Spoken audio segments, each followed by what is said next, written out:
सुप्रभात बच्चों, आप सभी कैसे हैं? बेटे, पिछले वीडियो में हमने पाठ 2 पढ़ा था। मैंने इसको आपको वर्ण, वर्णमाला और मात्रा, मैंने इसे आपको नोट्स के रूप में अच्छे से एक्सप्लेन कर दिया था। आप सभी को समझ में आ गया होगा। और फिर भी अगर बेटे आपको कोई कंफ्यूजन हो, कोई समझने में कुछ क्वेरीज हो आपकी, तो आप मुझसे पूछ लेना। ठीक है, आज हम इस चैप्टर के आपके पार्ट 2 के प्रश्न उत्तर करेंगे। प्रश्न उत्तर में बेटे आप पहला प्रश्न देखिए। आपका पहला प्रश्न है, जरा सोचिए और बताइए, आपका नाम स्वर से शुरू होता है या व्यंजन से? इसमें आपको क्या करना है, आपका नाम लिखना है। जैसे आपका नाम क्या है ना, आप अपना नाम बोलेंगे। जैसे किसी बच्चे का नाम है मयूर, तो माँ वर्ड आ गया, इसका स्टार्टिंग क्या है, माँ। अब मैं क्या है, स्वर है या व्यंजन? मैं व्यंजन है, तो फिर वो क्या लिखेगा, मेरा नाम मयूर है और ये व्यंजन से शुरू होता है। ऐसे ही किसी का नाम वो है, मतलब स्वर से शुरू होता है, तो उसका नाम वो क्या लिखेगा, मेरा नाम स्वर से शुरू होता है। इस तरह से आपको ये क्वेश्चन करना है। क्या हिंदी और अंग्रेजी वर्णमाला में वर्णों की संख्या समान है? आपको पता है हिंदी और अंग्रेजी वर्णों की वर्णमाला समान है? नहीं बेटे, दोनों की वर्णमाला समान नहीं है। इसका आंसर देखिए, नहीं। हिंदी वर्णमाला में वर्णों की संख्या 33 तथा अंग्रेजी वर्णमाला में 26 होती है। वर्णों की संख्या 26 होती है। हिंदी वर्णमाला में वर्णों की संख्या 33 तथा अंग्रेजी वर्णमाला में वर्णों की संख्या 26 होती है।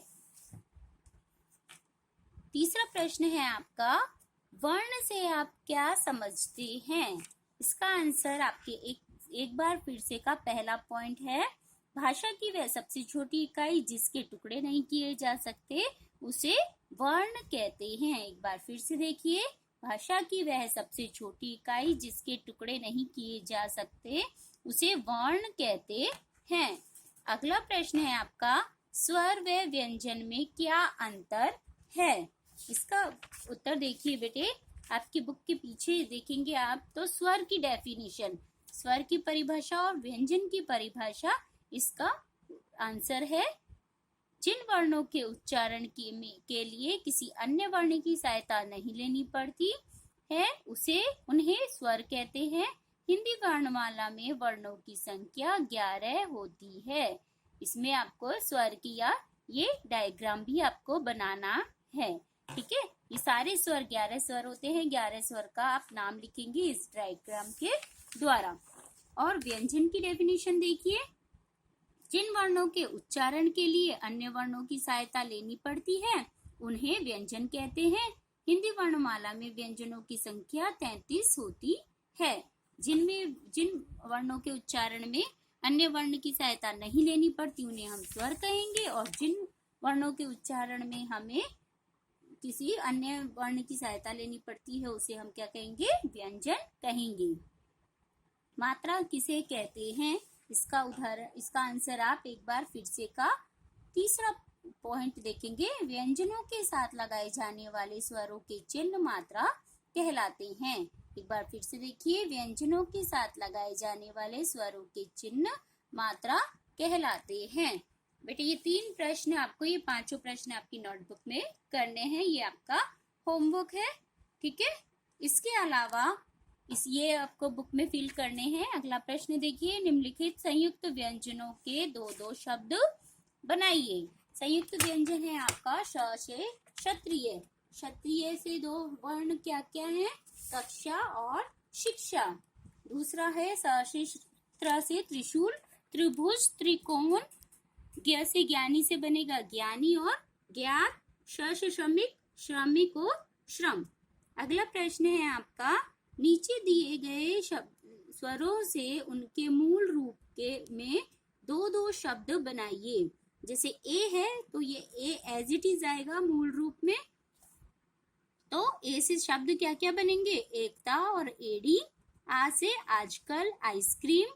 ओ से औजार औषधि, उ से उपहार या उपहास। उपहास मतलब किसी पे हंसना, है ना, किसी की बात का मजाक बनाना, उसके ऊपर हंसना। अगला प्रश्न है आपका, निम्नलिखित वर्णों को मिलाकर शब्द बनाइए। जैसे ट पे ओ की मात्रा लग जाएगी, पे में बड़ी की मात्रा लग जाएगी, तो क्या शब्द बन जाएगा? टॉफी। इसी तरह से बाकी शब्द बनाए हैं, चिड़िया, गुलाब, लालटेन। इसकी बेटा आप प्रैक्टिस अच्छे से करना, वर्ण विच्छेद और वर्ण संयोग करना सभी को आना चाहिए। अगला रचनात्मक कार्य का आपका प्रश्न है, सही जगह पर अनुस्वार और अनुनासिक का प्रयोग करते हुए नीचे दिए गए चित्रों के को नाम दीजिए। ये कि पहला चित्र है, इसका है हंस का, फिर मंदिर, मंदिर में इसमें क्या लगेगा? अनुस्वार। यहाँ क्या लगेगा? अनुनासिक। चांद में तो ये चंद्र बिंदु क्या कहलाता है? अनुनासिक। सांप, दांत और कंगन। ठीक है, इस तरह से इन शब्दों को आपको के शब्दों के नाम आपको लिखने हैं। ये प्रश्न आपको बुक में ही करने हैं। अगला प्रश्न है, नीचे दिए गए शब्दों में र के सही रूप का प्रयोग कीजिए। र की मात्रा का प्रयोग हम 4 रूपों में करते हैं, तो इसमें इसके चारों रूपों का वर्णन किया गया है। जैसे ट्रे में हमने ये वाला रूप का प्रयोग किया है, ड्रम में भी हमने इसी का किया है। राखी, र में पूरा र आया है। वर्षा में हमने ऊपर वाला र किया है, ट्रक में वही सेम वाला आ गया।